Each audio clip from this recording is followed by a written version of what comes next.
No one could have predicted that a baseball card, carefully preserved for 4 decades in a small-town home in Missouri, would bring together a desperate grandfather, a MLB superstar, and a story that would remind America what baseball truly means to this nation. Yet on this crisp autumn afternoon, as shadows lengthened across Millbrook's community baseball field, destiny was about to step up to the plate. The old wooden display case creaked as Tom Wilson's weathered hands carefully lifted the protective glass. His fingers trembled not from his arthritis this time, but from the weight of the decision he was about to make. Behind him, 40 years of memories lined the walls of his study. Faded photographs of young players he'd coached, championship trophies collecting dust, and newspaper clippings yellowed with age. But it was what lay beneath that pristine glass that held his gaze. A 1952 Mickey Mantle rookie card, nearly perfect in its preservation, a treasure that had become as much a part of him as the game itself. "You sure about this, Tom?" Mary's soft voice carried from the doorway, where she stood clutching Amy's latest medical report. The paper trembled slightly in her hands, much like the autumn leaves outside their window, both carrying the weight of inevitable change. Tom didn't answer immediately. His eyes traced the familiar lines of the baseball card, remembering the summer of '82 when he'd first found it, tucked away in his father's old cigar box. Back then, he'd been a young coach, believing that some things in life, like baseball cards and principles, were meant to be preserved forever. Now, at 65, he was learning that sometimes love meant letting go of even your most treasured possessions. Through the study window, he could see the community baseball field where he'd spent 4 decades shaping young lives. The evening sun caught the metal of the old scoreboard, still proudly displaying "Home of the Millbrook Miners" despite its rust and wear. Somewhere in the distance, the distinct crack of a bat meeting ball echoed, followed by children's excited shouts, sounds that had formed the soundtrack of his life. "Miss Sarah from next door offered to help us put it up on that internet auction site," Mary continued, her voice carrying a mix of hope and uncertainty. "She says these things can be worth." Her voice trailed off, both of them knowing that in their current situation, the card's value wasn't just about money anymore. It was about Amy's future. Tom's mind drifted to his granddaughter, lying in her hospital bed just hours ago, still managing to smile despite the tubes and monitors surrounding her. She'd asked him to teach her his famous curveball. When all this is over, her small hand making a throwing motion even as it was connected to an 4-line. The memory made his chest tighten. The display case clicked shut with a finality that echoed through the quiet room. Outside, the autumn wind picked up, sending leaves skittering across the baseball field like nature's version of a ground ball. Tom held the case close to his chest, feeling the weight of both the precious card inside and the decision he'd finally made. "You know what my daddy used to say about baseball?" Tom's voice was rough with emotion as he turned to face his wife. He said it's not just a game of hits and misses, it's a game of sacrifice. He looked down at the case in his hands, then back up at Mary, his eyes holding 40 years of love for the game, and even more for his family. "I just never thought I'd have to sacrifice this particular piece of the game." Little did Tom know, as he carefully wrapped the display case in his old coaching towel, that what he saw as an ending was actually about to become a beginning. Sometimes life, like baseball, has a way of throwing curveballs that end up being perfect pitches. And in a small town in Missouri, with autumn painting the world in shades of change, the most important game of Tom Wilson's life was about to begin. What happened next would become not just a story about a baseball card, but a testament to the enduring spirit of America's favorite pastime, the power of community, and the unexpected ways that love finds to win the game. The real question wasn't about what Tom was giving up. It was about what baseball, in its infinite wisdom and timeless grace, was about to give back. "Mary," Tom said softly, "get Sarah on the phone. It's time to step up to the plate." And with those words, like a perfect pitch cutting through the evening air, the story began to unfold. Chapter 1, The Perfect Storm. Scene 1, the hospital's verdict. The fluorescent lights of St. Mary's Hospital buzzed overhead, casting an unnatural paleness across Dr. Thompson's charts. Tom had always hated these lights. In his 40 years of bringing injured players to the emergency room, they never failed to make everything look worse than it was. But today, they couldn't possibly make anything look worse than the reality facing his family. "The procedure will cost approximately $200,000, Mr. Wilson." Dr. Martinez's voice was gentle but firm, her experienced eyes watching the elderly couple across her desk. "Given the complexity of Amy's condition, we need to proceed within the next 3 months for optimal results." Tom's calloused baseball coach's hands gripped the armrests of his chair. Next to him, Mary quietly dabbed at her eyes with a tissue that had long since been crumpled into submission.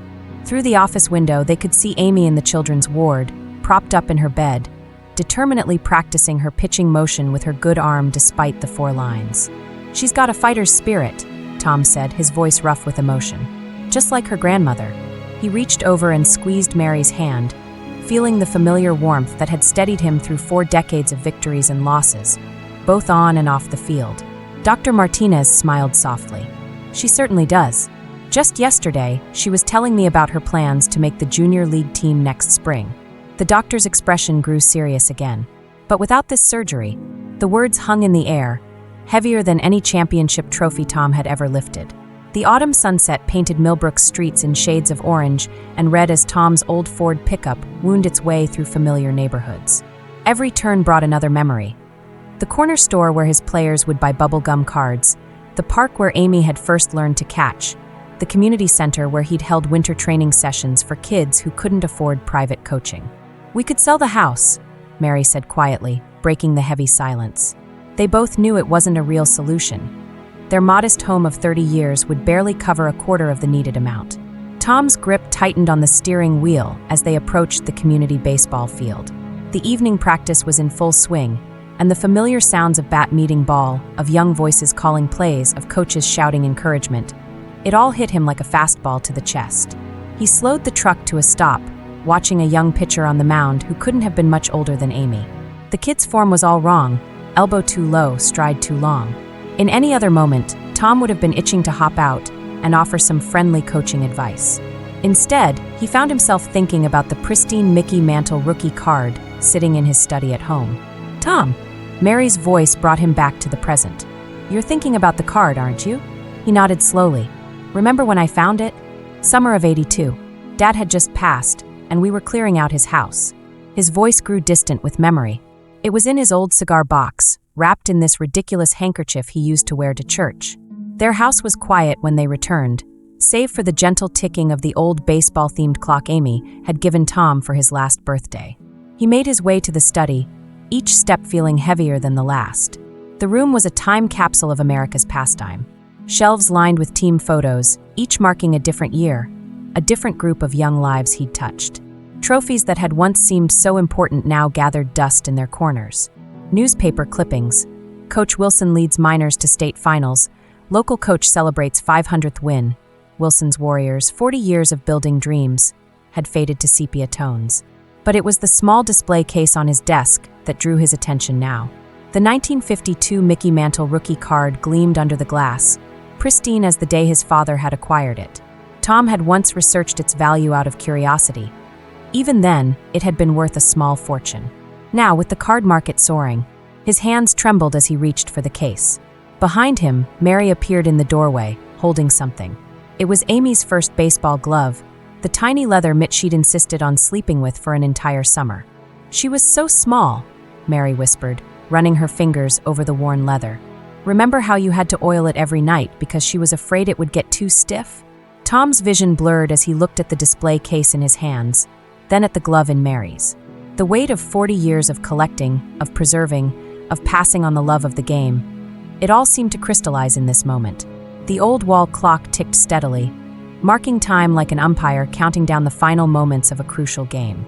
Through the window, the lights of the community baseball field glowed in the distance, a beacon of everything he'd dedicated his life to. "Mary," his voice cracked slightly, "get me the phone. It's time to make a call." She looked at him questioningly. "Sarah," he clarified, referring to their tech-savvy neighbor. "The one who's always talking about that eBay thing." He took a deep breath, looking down at the card that had been his pride and joy for so long. If this card is worth what they say it is, well, sometimes you have to sacrifice bunt to win the game. The metaphor might have been lost on anyone else, but Mary understood. She always did.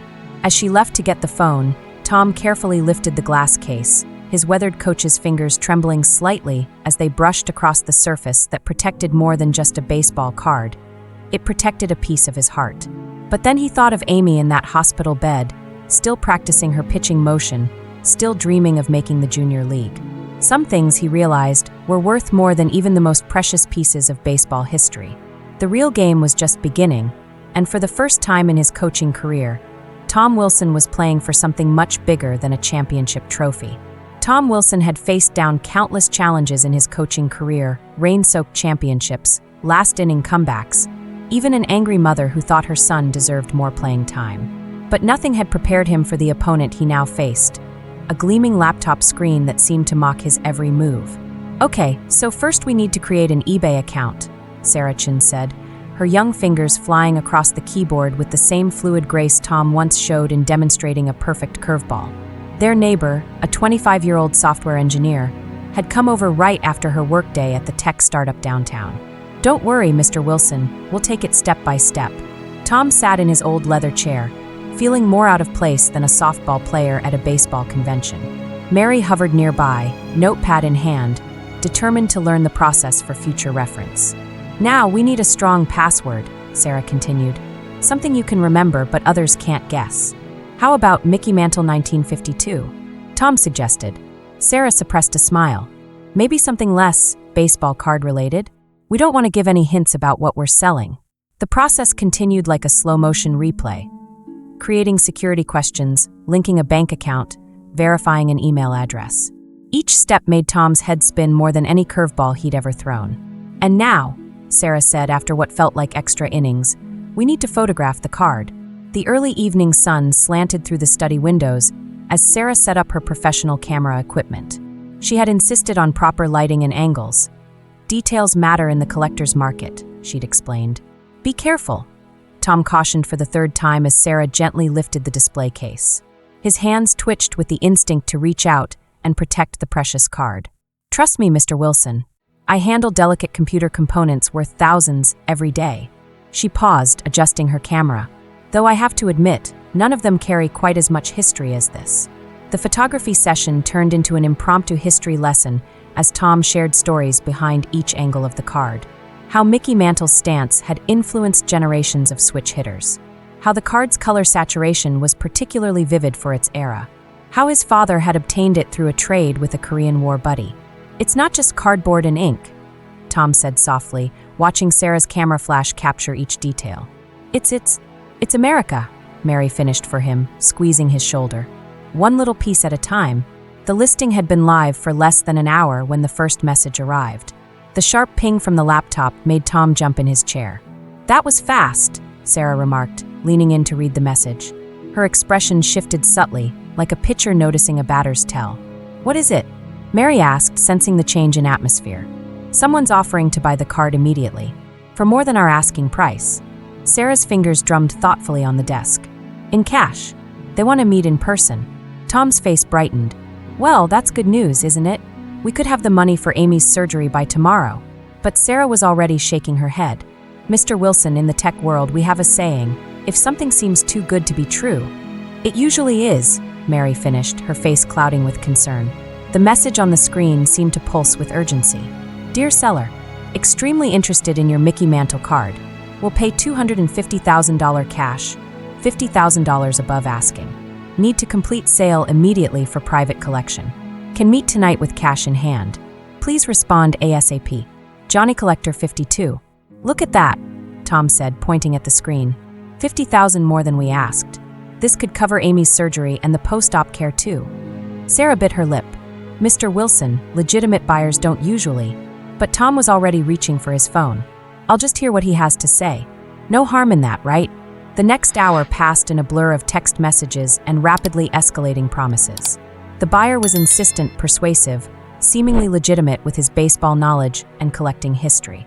"He says he can meet us at the Westfield parking lot in an hour," Tom reported, looking up from his phone. "Says he'll bring a certified appraiser with him." Sarah had been quietly typing on her laptop throughout the exchange, her face growing increasingly concerned. "Mr. Wilson, I've been checking some things. This user account was created today.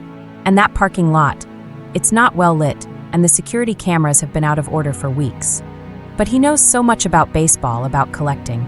He even knew about the specific printing details of the 52 series," Tom protested. "Information that's readily available online," Sarah countered gently. She turned her laptop around, showing a baseball card forum. "Look at these warnings. 3 collectors in the Midwest scammed this month alone. Same pattern, quick offers, cash deals, remote locations. Mary's hand found Tom's shoulder. Tom, remember what you always told your players about too good to be true pitches? They usually end up being wild throws, Tom mumbled, his excitement deflating like a punctured baseball. Sarah quickly took control of the situation, her fingers flying across the keyboard. I'm reporting the user to eBay's fraud department. And look, she pulled up another screen. There are legitimate auction houses that specialize in vintage baseball cards. They have secure processes, verification systems. But that takes time, Tom said quietly, thinking of Amy in her hospital bed, counting down the days until spring training. Sometimes, Sarah smiled, playing it safe is the only way to win the game.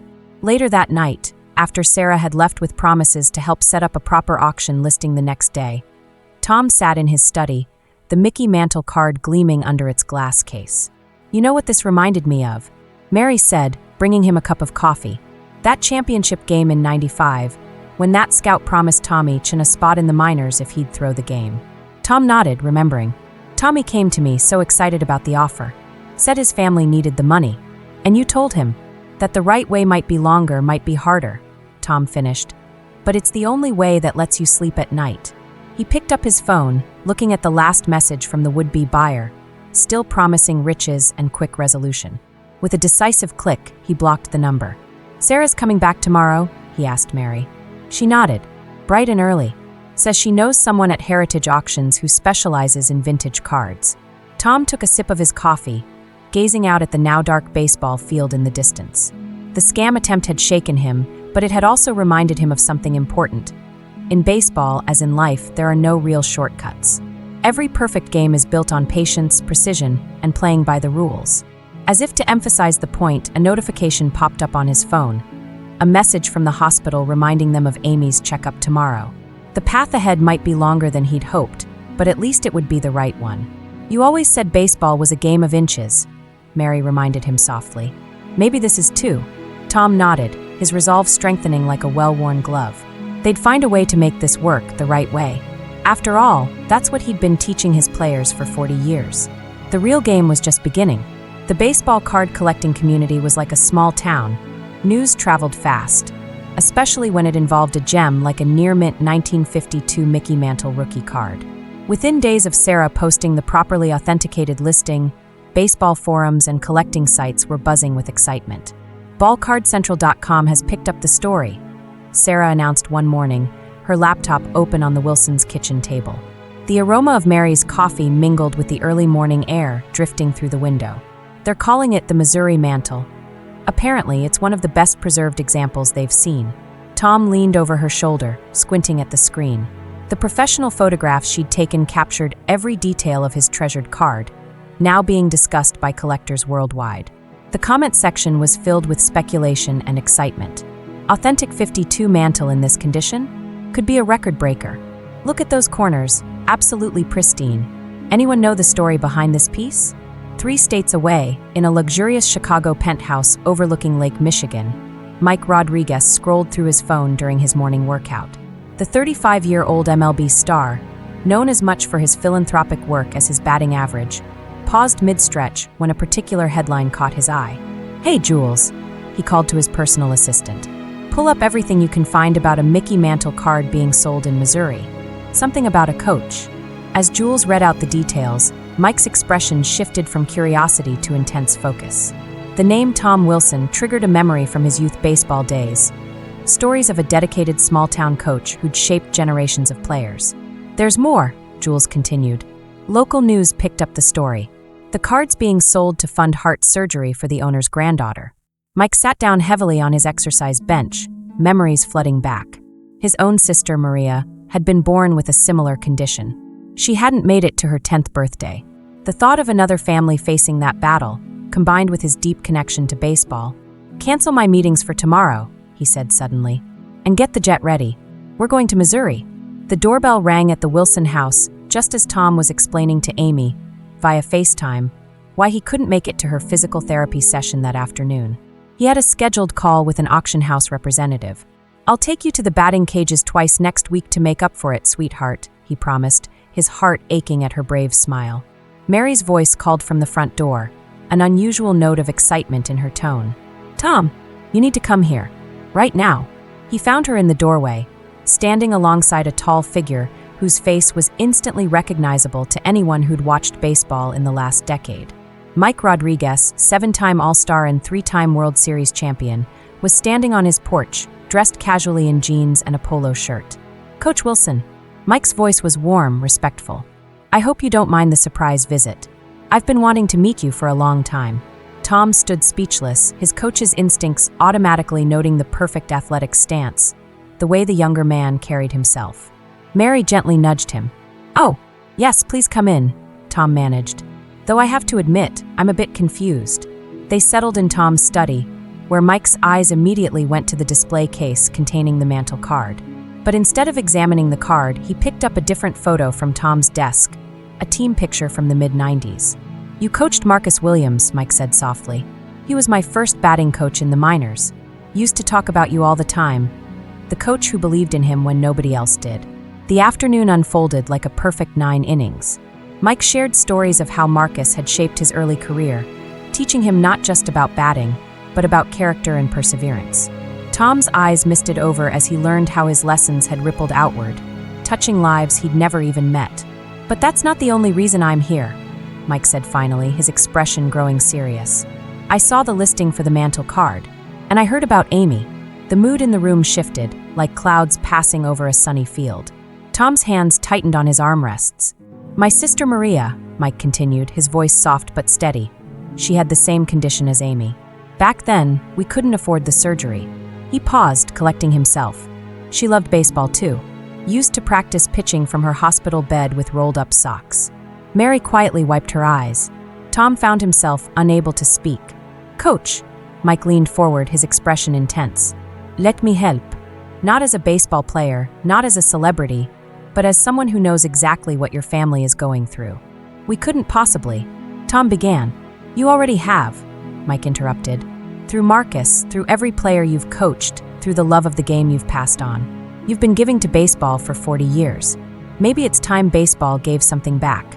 As the sun began to set over the community baseball field, casting long shadows across the worn base paths, Mike laid out his proposal. He would cover Amy's medical expenses, all of them. In return, he had just one condition. "Keep the card," he said firmly. "It belongs with someone who understands what it really means." "But," Tom protested. "I'm not doing this for the card," Mike explained.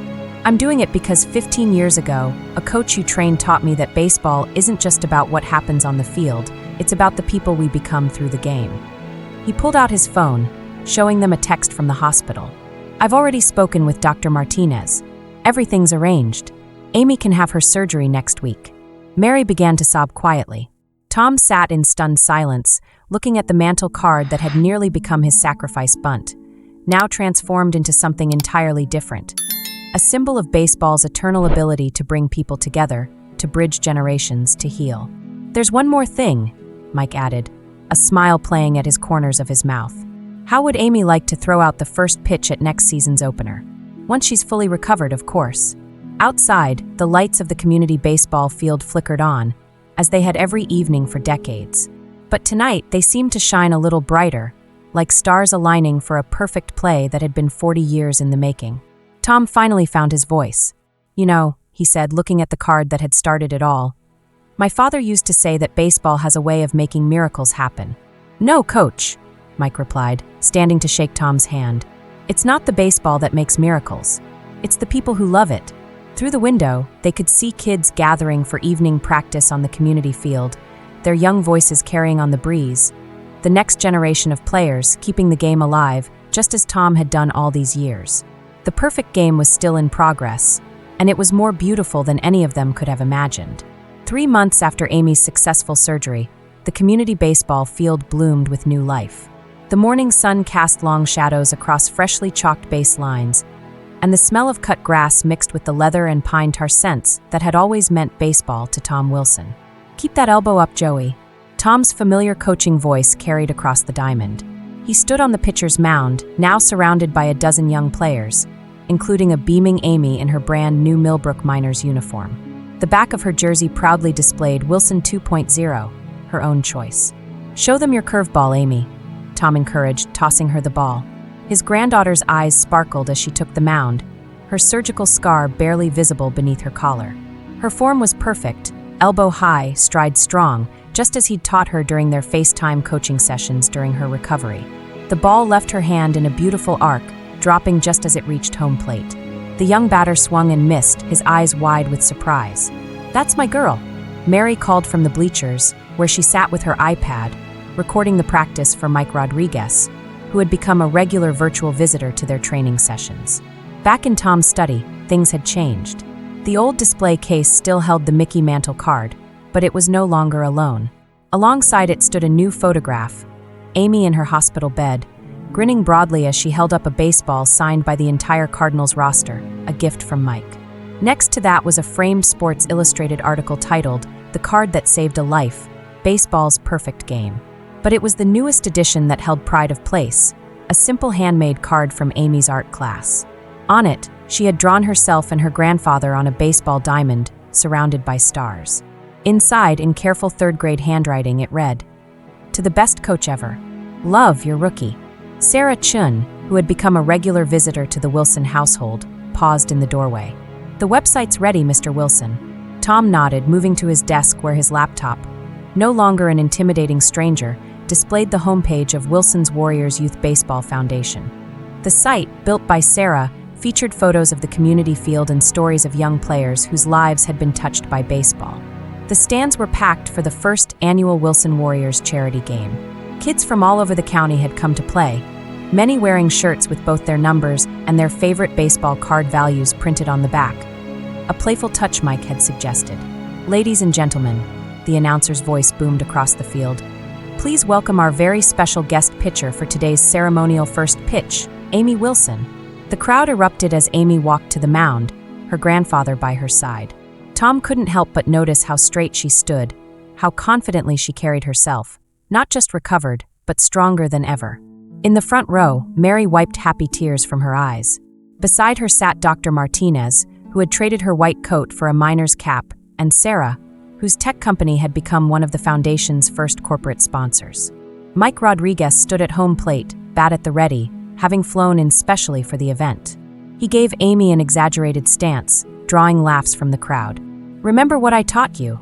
Tom whispered to Amy, handing her the ball. She grinned up at him. "Inside corner, right where he can't hit it?" Later that evening, as the summer sunset painted the sky in shades of pink and gold, Tom sat in his study with Mike and Amy, the Mickey Mantle card on the desk between them. "Tell me again about the time you first got it, Grandpa," Amy asked, carefully holding her own first baseball card, one showing Mike Rodriguez, which he had just signed for her. "Well," Tom began, sharing a knowing look with Mike, "it's a story about more than just a baseball card. It's about how this game connects us all, across generations." As he spoke, sharing the story they now all knew by heart, young voices drifted in through the window from the field outside. Another evening practice was starting, another group of kids learning the game, another chapter in baseball's endless story beginning to unfold. "You know what's funny?" Mike said, watching the young players through the window. "When I first came here, I thought I was just helping one family. But look what it's turned into." He gestured to a pile of letters on Tom's desk, applications for the Foundation's assistance program, each representing another young player who needed help affording equipment, league fees, or medical care. "Baseball has a way of multiplying blessings," Mary said from the doorway, bringing in a fresh batch of her famous post-game cookies. "Just like your curveballs, Tom. You never know quite where they'll end up, but they always seem to find their way home." The evening wound down with a simple ceremony. Amy carefully placed her first baseball card in the display case next to the Mickey Mantle, creating a bridge between past and present, between one generation's love of the game and the next. "Think it'll be worth as much as your card someday, Grandpa?" she asked, admiring how the two cards looked together. Tom wrapped an arm around her shoulders, remembering the fear and uncertainty of just a few months ago, now transformed into this moment of pure joy. "Honey," he said softly, "it's already worth more." Outside, the lights of the community field illuminated the diamond where Tom had spent 4 decades teaching young players not just about baseball, but about life. Now, thanks to one precious card and the endless ripples of kindness it had inspired, that legacy would continue. The field would always be there, a beacon in the gathering dusk, welcoming new generations of players, new stories waiting to be told, new miracles waiting to unfold. Because that's what baseball does. It takes the individual stories of hope, determination, and love and weaves them into something larger, something eternal. As the last young player left the field that evening, their cleats clicking on the pavement, Tom Wilson knew that while some might see this as the end of a story, it was really just the beginning of a whole new ballgame. After all, in baseball, as in life, there's no such thing as a final inning. Just endless possibilities for extra innings, each one bringing its own chance for magic to happen. And somewhere, in a small town in Missouri, a baseball card that had once represented the past now stood as a symbol of the future, safely preserved behind glass, but its real value living on in the laughing voices of children playing the game they loved, in the wisdom passed down through generations, and in the endless perfect game of life itself.